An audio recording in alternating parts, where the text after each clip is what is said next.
প্রিয় শিক্ষার্থী বন্ধুরা, সবাই কেমন আছো? আশা করি সবাই ভালো আছো। আর বরাবরের মতো আমিও খুব ভালো আছি। এবং আজ আমি আবারও তোমাদের সামনে চলে এসেছি অনলাইন ক্লাস নিয়ে।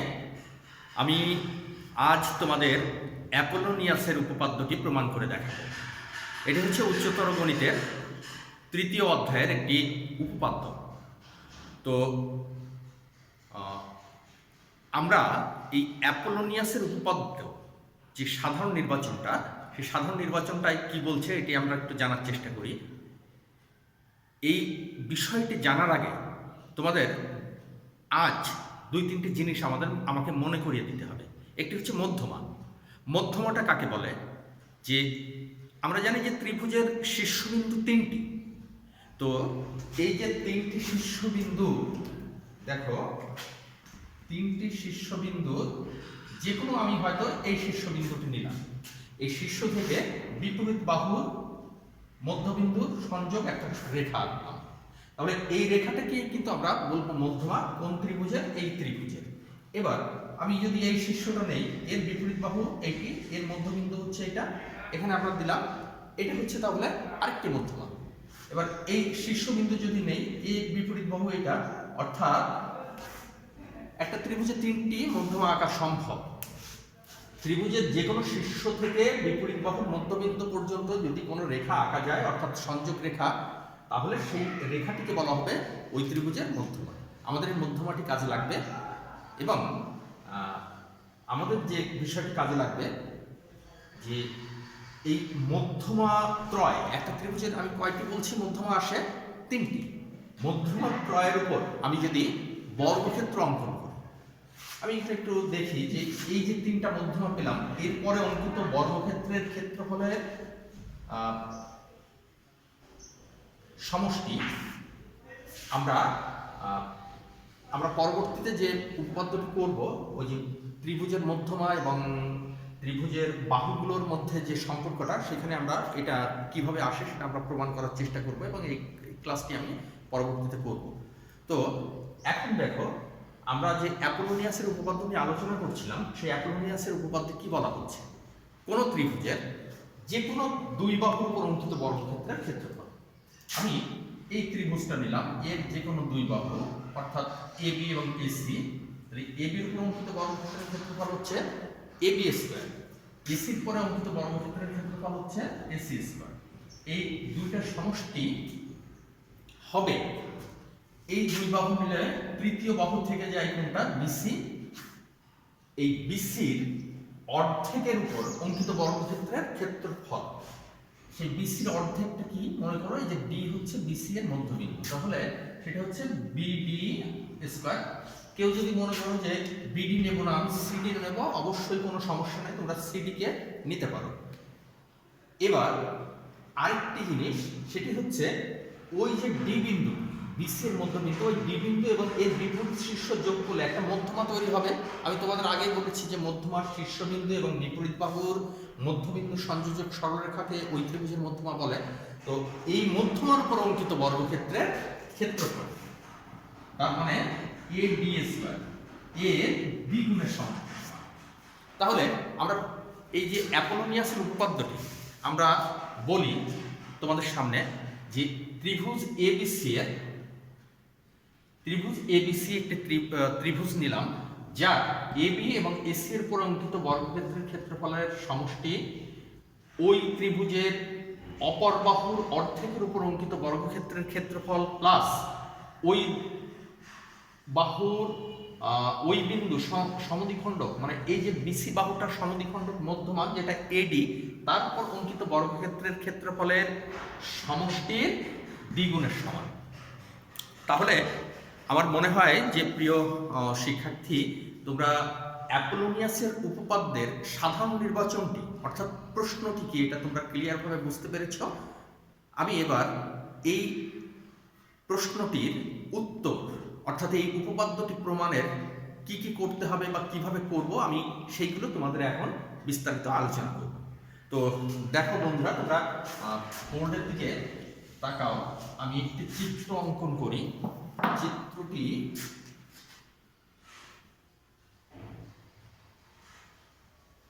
দেখো আমি একটি লাল কালির কলম দিয়ে একটি চিত্র আঁকলাম এবং চিত্রটির নাম দিলাম এবিসি, একটি ত্রিভুজের চিত্র। এই এবিসি ত্রিভুজের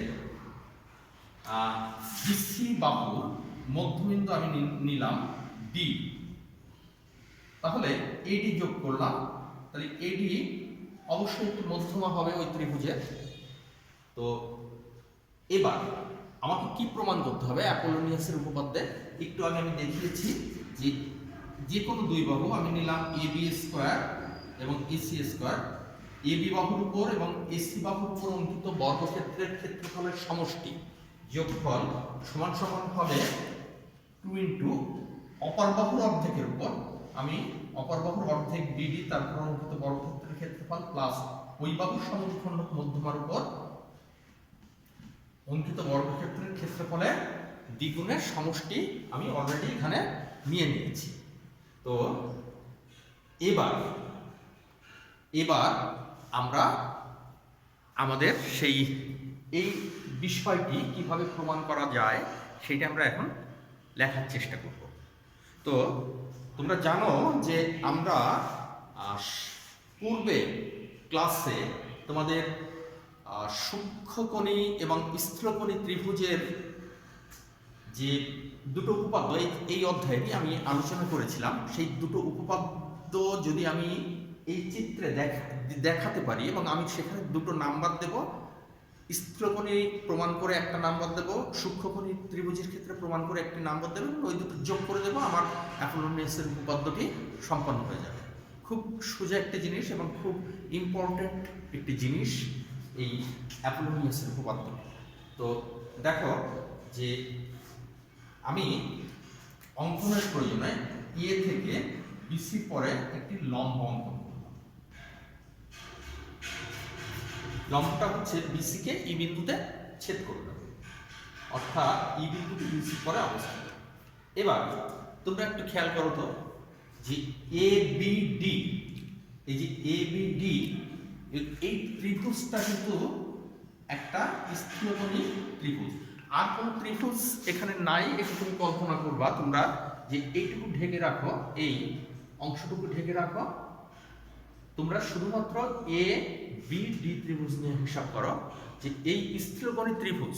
এখন এই স্থূলকোণী ত্রিভুজের ক্ষেত্রে আমরা কি পাই, যেটা আমরা পূর্বে একটি ক্লাসে তোমাদের আলোচনা করেছিলাম যে এ বি স্কোয়ার স্থূলকোণের বিপরীত বাহু অর্থাৎ এ বি স্কোয়ার সমান সমান ওই স্থূলকোণ সংলগ্ন অপর দুই বাহু অর্থাৎ এডি স্কোয়ার এবং বিডি স্কোয়ার তার সমষ্টি এবং ওই দুই বাহুর যে কোনো একটি এবং ওই বাহুর যেটা আমরা নেব বিডি এবং বিডির পরে এডি এর লম্ব বিক্ষেপ যেটা অলরেডি আমি এঁকে ফেলেছি সেটি হচ্ছে ডিই, এর অন্তর্গত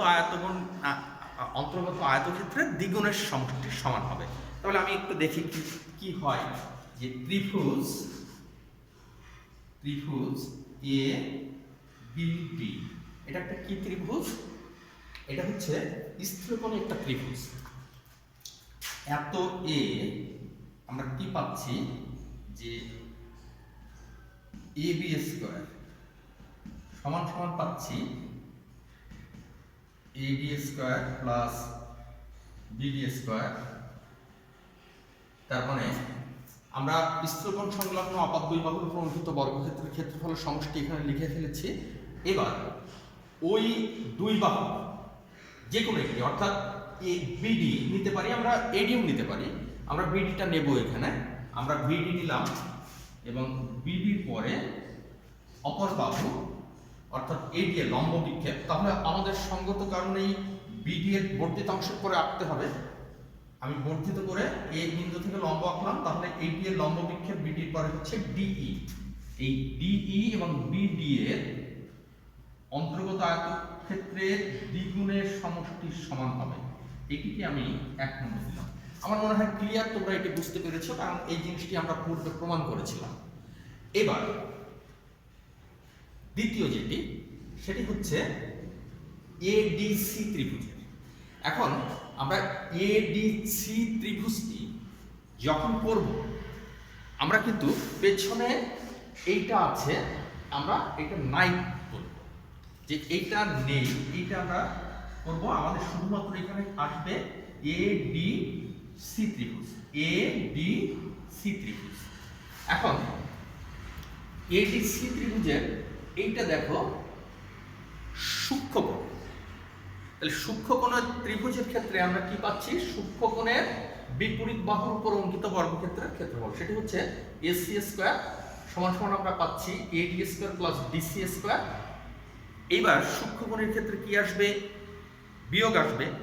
আচ্ছা, আমরা দেখি যে ত্রিভুজ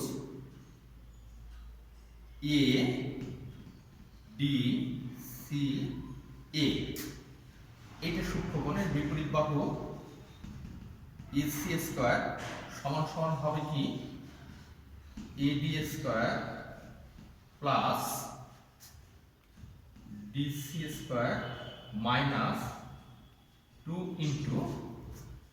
ইন্টু কি হবে?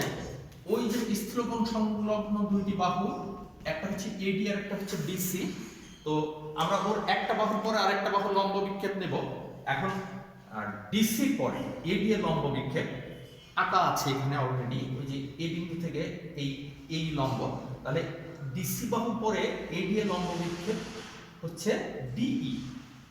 তাহলে আমি নিলাম কি ডি সি এবং ডিই এর অন্তর্গত আয়তক্ষেত্রের দ্বিগুণ পরিমাণ এবার কি হচ্ছে?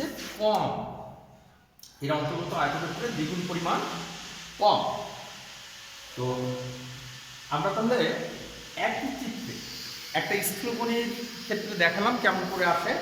এই যে 1 নম্বর দিয়েছি, আমি কিন্তু এটাকে 2 নম্বর দেয়নি, কারণ এখানে আমি কাজ করবো এবং তাকে 2 নম্বর দেবো।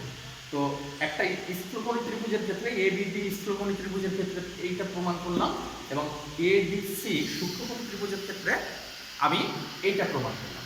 এইবার তোমরা একটু খেয়াল করো যে এইখানে আমরা যে একটু কাজ করতে যাচ্ছি, এটা হচ্ছে এসি স্কয়ার সমান সমান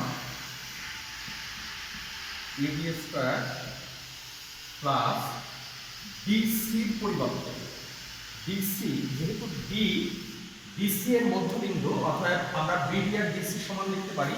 ডিসির পরিবর্তে আমরা বিডি লিখলাম, বিডি স্কয়ার সমান সমান মাইনাস 2 ইন্টু ডিসির পরিবর্তে আমরা লিখলাম বিডি, আর এটা লিখলাম ডিই।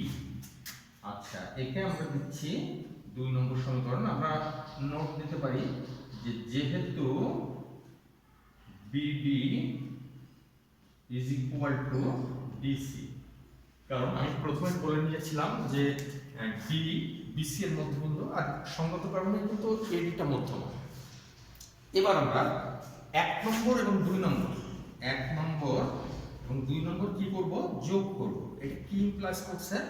বাম পক্ষে আসছে AB square plus AC square সমান সমান এডি স্কয়ার, তাহলে 2 AD square plus 2 BD square. আর এখানে একটু খেয়াল করো তোমরা, 1 নম্বর থেকে 2 বিডি ইন্টু ডি এবং 2 নম্বর থেকে 2 ইন্টু বিডি ইন্টু ডি, অর্থাৎ এই প্লাস মাইনাস অর্থাৎ কেটে যাচ্ছে, আমার এইটা থাকছে। আমি যদি এখানে কমনটা নিয়ে নেই 2, তাহলে এডি স্কয়ার প্লাস বিডি স্কয়ার আমরা পেয়ে যাব। এটি হচ্ছে আমাদের সেই কাঙ্ক্ষিত প্রমাণ অ্যাপোলোনিয়াস উপপাদ্যের। তাহলে তোমরা দেখতে পাচ্ছ বোর্ডে, প্রিয় শিক্ষার্থী, যে আমরা অ্যাপোলোনিয়াসের উপপাদ্যটি প্রমাণ করলাম। আমরা একটু ফিডব্যাকে যাই যে অ্যাপোলোনিয়াসের উপপাদ্যটি কি বলা হয়েছিল? যে ত্রিভুজের যে কোনো 2 বাহুর উপর অঙ্কিত বর্গক্ষেত্রের ক্ষেত্রফলের সমষ্টি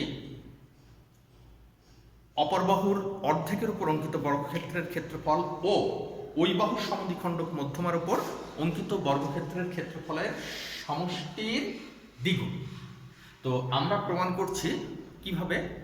এখানে আমরা অন্য কিছু করিনি, পিছনে যে দুটি উপপাদ্য করে এসেছিলাম সূক্ষ্মকোণী ত্রিভুজের ক্ষেত্রে এবং স্থূলকোণী ত্রিভুজের ক্ষেত্রে, সেই দুটো ত্রিভুজকে আমরা শুধুমাত্র এখানে ইউজ করেছি এবং এখানে ওই দুটো ব্যবহার করে আমরা দুটো সমীকরণ পেলাম এবং ওই সমীকরণ দুটো যোগ করলেই আমরা আমাদের সেই কাঙ্ক্ষিত প্রমাণে পৌঁছলাম।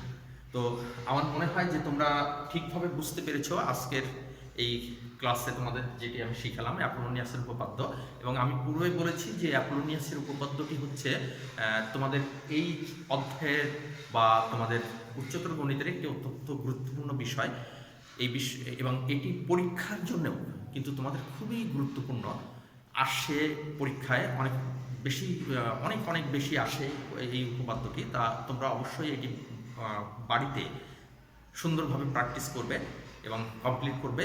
তারপরেও যদি কোনো সমস্যা থাকে তোমরা অবশ্যই আমাকে জানাবে, যেভাবে পারো ফোন নম্বর বা মেসেঞ্জারের মাধ্যমে। আমি তোমাদের এই সংক্রান্ত যত সমস্যা আছে আমি তোমাদের অবশ্যই সুন্দরভাবে বুঝিয়ে দেব আশা রাখি। আর সেই পর্যন্ত তোমরা ভালো থেকো। আর আমি পরবর্তীতে এই অধ্যায়ের যে এই উপপাদ্য নিয়ে আমাদের যে অনুশীলনের যে প্রশ্ন আছে সেগুলো আমি তোমাদের প্রমাণ করে দেখাবো। সেই পর্যন্ত ভালো থাকো। ধন্যবাদ সবাইকে।